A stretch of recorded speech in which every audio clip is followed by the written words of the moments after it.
Welcome to UF 200 Online. You have accessed this video by clicking on Getting Started in Module 1. For the next 5 weeks, we will be working together for a brief, intense period of time. Each week is the equivalent of meeting in class 3 times a week. This video is meant to familiarize you with the course and how to navigate and complete assignments in an online context. There will be written homework, note-taking journals, discussion boards, an offline civic engagement experience, group projects, a research project, and feedback from both your peers and from myself. My name is Chris Clover, like four-leaf clover. I am your instructor for this online UF 200 course. In this slide, you can see that I enjoy all the outdoor features that living in the western United States provides. Big White Dog belongs to one of my children, and the weird ski clothing appears only on the last day that Bogus Basin Ski Resort is open. For more information about me, please click on the instructor information. That page also includes my contact information. This is my 3rd semester teaching this course. I really enjoy teaching UF 200, and I look forward to getting to know each one of you. UF 200 is a required course for students who want to graduate from Boise State University. To be enrolled in this course, you must have completed UF 100. Probably some of you took the UF 100 course that I was a discussion leader for, which was the working course. In UF 200, we will focus on writing effectively in multiple contexts for a variety of audiences. That means you will be able to practice writing items that are different in tone and level of formality, such as memos, reflections, essays, and a research paper. You will also be working to integrate and synthesize and document credible resources, and you will be able to improve your writing through the process of drafting, revising, and editing your work. You will be conducting research about oppressed populations and their situations. You will be finding current information about these populations.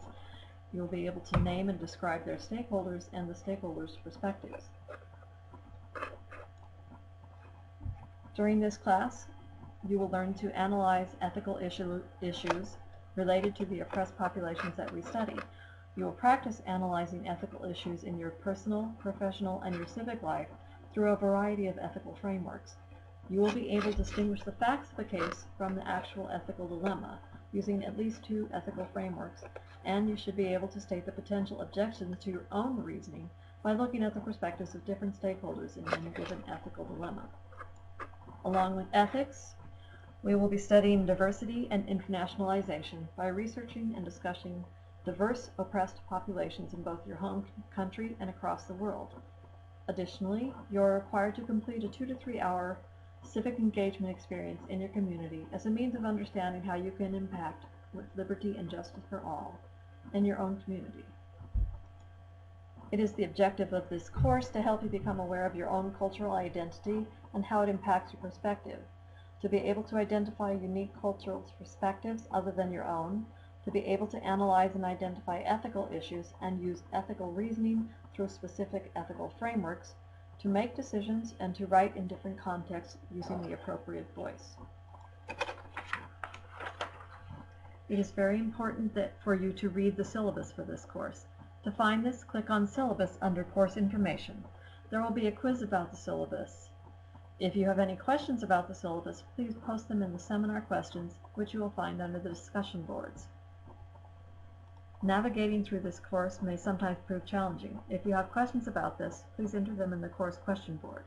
I will start with a screenshot of the course dashboard where you will find the announcements, and then we will continue through the rest of the course site information. The first page you see when you access this course in Blackboard is the dashboard. It contains announcements about the course, feedback about what is happening in the course, reminders about big assignments, and anything I might change in the course. All of the announcements will be archived on this page. Here each week I will provide an overview of the upcoming week on the Friday prior to the next weekly module. On the left side you will see 4 highlighted course titles. Included are the course information, where you will find the announcements, syllabus, due date, document, instructor information, and seminar questions board. Below that is course content, where you can find the weekly modules, the discussion board for the course content, and course resources. Next is My Tools, where you can find your journals, Tools, Dashboard, My Grades, and ePortfolios. The final link is Quick Links, which provides you a link to the Boise State University's Albertsons Library. To get into the course itself after reading any announcement from me, you will usually click on Weekly Modules. There you can find the folders containing that week's assignments, reading, discussion boards, and links to journals. Each weekly module will become available the Friday prior to the week ahead. At the top of the weekly modules, a box appears that provides information about how to move around in the site, in particular, returning to a place one link prior to where you are in Blackboard. Please watch the short video if you're not sure about how to use these breadcrumbs that allowed you to go back one link. In Module 1, you will see a list of all the assignments and the reading material for this module in the order required to which you need to complete them. You will also see headings that tell you when each of the components are due, Tuesday, Thursday, and Sunday. If you scroll down, you will also see buttons that say Mark Reviewed.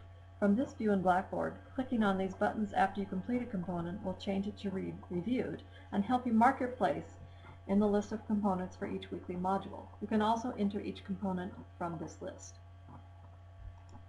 In Module 1, you first click on the Start Here module. In order from here, you will find the list of assignments, reading materials, discussion boards, quizzes, and activities for this module. As you can see, each part of the module is designed to be completed in a particular order. You can return to each weekly module to revisit the material you missed and to continue with assignments that you've already started. Each part of the module is designed to be completed in order. Then a link is provided to take you to the next part of the module. Or you can return to the same module in the weekly module button.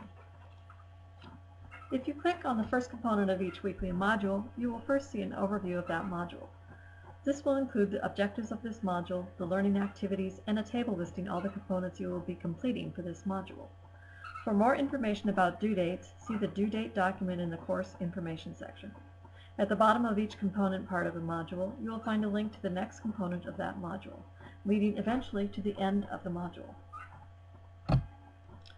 The weekly discussion board leader assignment and large projects such as the research paper or video and the civic engagement assignment are also available in the Assignments button. You should know that if you enter a discussion board or your journal, you will not be able to backtrack through the links to the place you left from the components in the weekly module.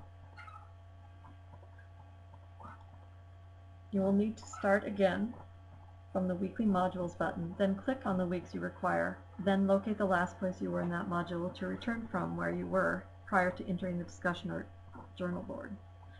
To create a journal link, click on the Weekly Module link as directed.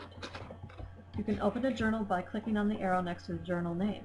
You can then create a journal or view journals that you saved as drafts. I recommend that you save a draft of your journal until the end of the module when you can post the journal.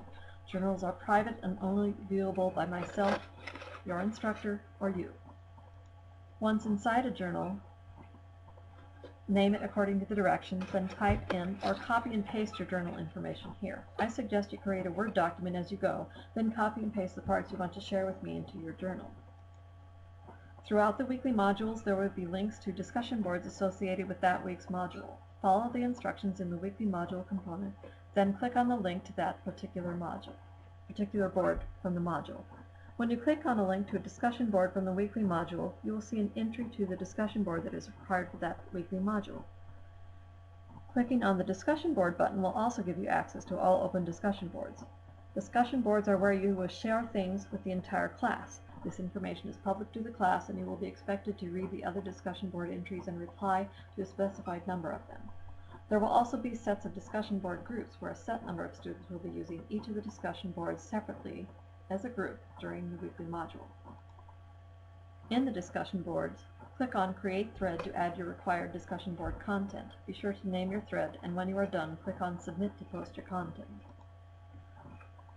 Finally, you will be required to submit some work into your ePortfolio for UF200. For information about ePortfolios, click on the ePortfolio button under My Tools.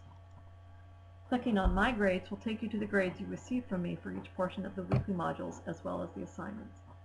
From here you will also be able to access any comments I have made about your assignments. If you have any questions, be sure to submit them through the seminar questions discussion board listed in the course information link, or you can always email me.